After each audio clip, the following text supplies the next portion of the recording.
Thank you for joining today for a lunch listen. This is one of those awe-inspiring passages in the history of Israel.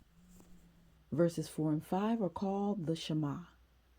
Shema means hear, as in to hear, H-E-A-R, but really understood as to obey.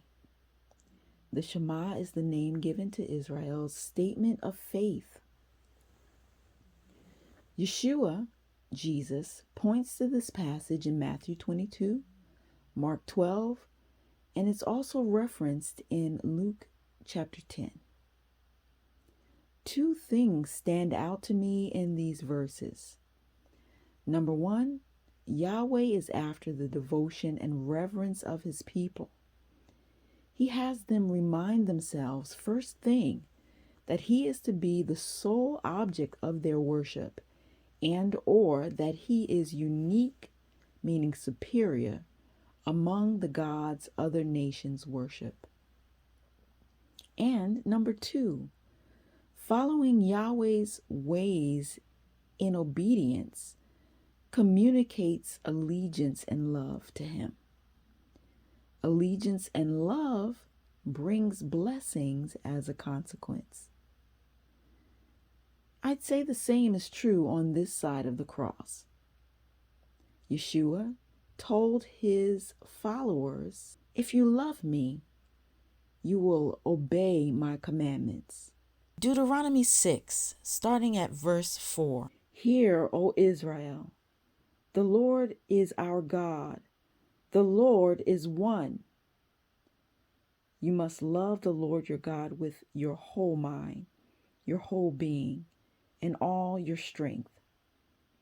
These words I am commanding you today must be kept in mind, and you must teach them to your children and speak of them as you sit in your house, as you walk along the road, as you lie down, as you get up. You should tie them as a reminder on your forearm and fasten them as symbols on your forehead. Inscribe them on the door frames of your houses and gates. Then when the Lord your God brings you to the land he promised your ancestors, Abraham, Isaac, and Jacob, to give you, a land with large, fine cities you did not build, houses filled with choice things you did not accumulate, hewn out cisterns you did not dig, and vineyards and olive groves you did not plant, and you eat your fill.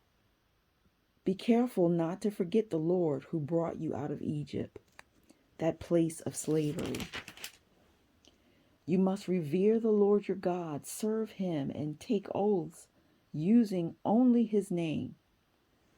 You must not go after other gods, those of the surrounding peoples, for the Lord your God, who is present among you, is a jealous God. His anger will erupt against you and remove you from the land. You must not put the Lord your God to the test as you did at Massah. Keep his commandments very carefully, as well as the stipulations and statutes he commanded you to observe. Do whatever is proper and good before the Lord, so that it may go well with you, and that you may enter and occupy the good land that he promised your ancestors, and that you may drive out all your enemies, just as the Lord said. When your children ask you later on, what are the stipulations, statutes, and ordinances that the Lord our God commanded you?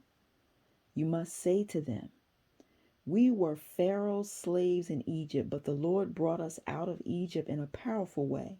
And he brought signs and great devastating wonders on Egypt, on Pharaoh, and on his whole family before our very eyes. He delivered us from there so that he could give us the land he had promised our ancestors.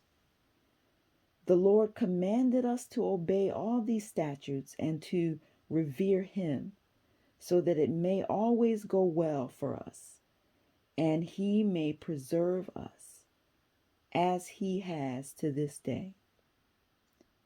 We will be innocent if we carefully keep all these commandments before the Lord our God, just as he demands.